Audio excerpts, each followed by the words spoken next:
In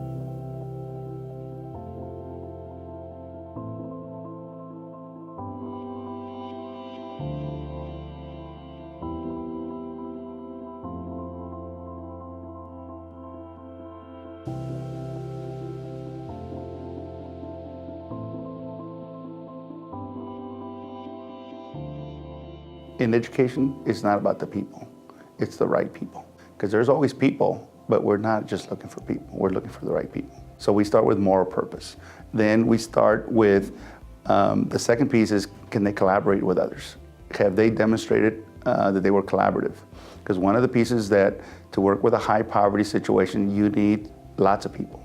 You need lots of generals, because we're in war against poverty. So you need to produce a lot of generals. Because everybody that you bring in has to be not only a teacher, but a leader. So it's like, can they collaborate? And if they collaborate, can they learn from others? And can they learn from others and collaborate, can they listen to others? And are they willing to open the doors for all? The third piece we look at is, do they believe in kids? Do they believe that it can be done? Because the purpose is, you as a teacher are the picture of what a kid is looking for. Can you go ahead and be that picture? Can you be that person for that kid? Because every time you find successful people, they started by having a teacher.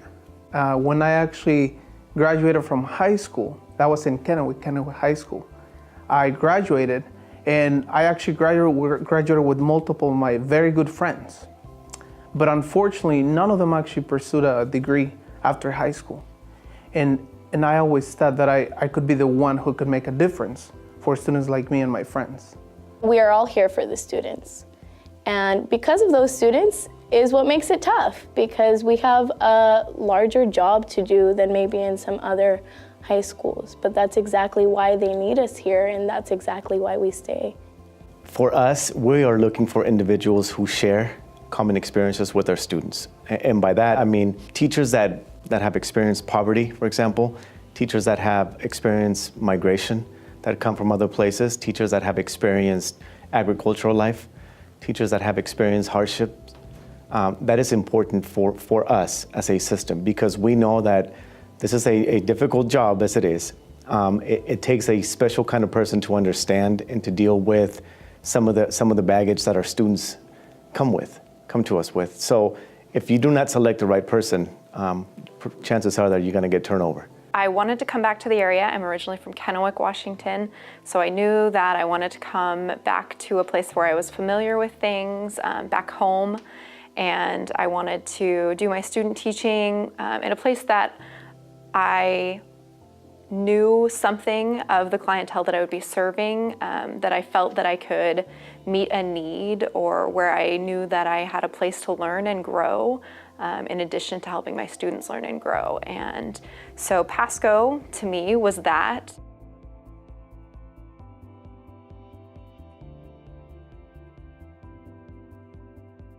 We want to make sure that we set them up with the right team, that they are in the right placement, but with the right people around them.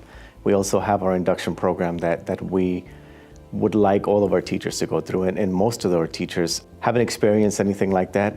We know that it's extremely valuable for them to talk to and to partner up with and team with experienced educators that have been doing this for a long time. So that's kind of the purpose of our induction program. So when we started with this induction program, I invested a lot of time with our coaches, with our leaders. And it's like, what is it that we need to do? What does it look like? So what does a teacher coming in need? Well, they need to have open classrooms. So we need to observe everyone. Everybody needs to observe others, because the best teachers are teachers themselves. If you're gonna learn from somebody, learn from a master teacher. My practice as a teacher has improved, not only again from experience, but I've gained a lot of techniques, a lot of teaching styles. I've seen a lot of colleagues teaching, and I have adopted some of their teaching techniques.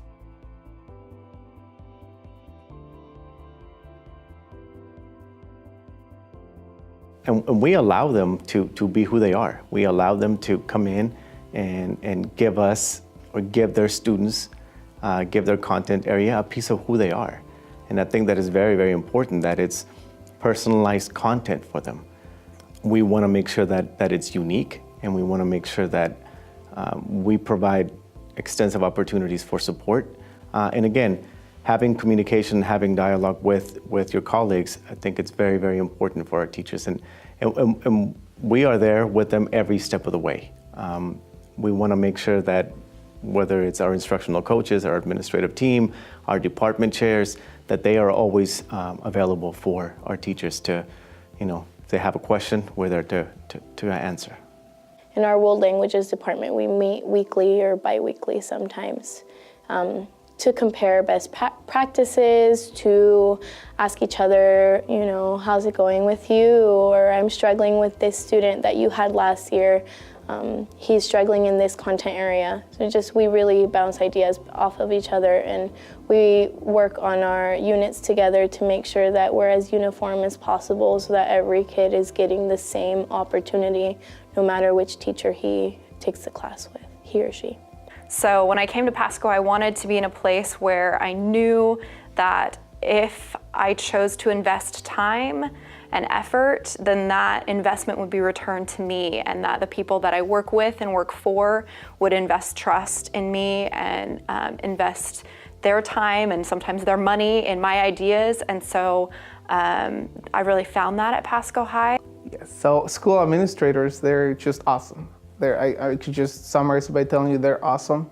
I would not be here, to be honest with you. I would not be here today if my administrators were not supportive.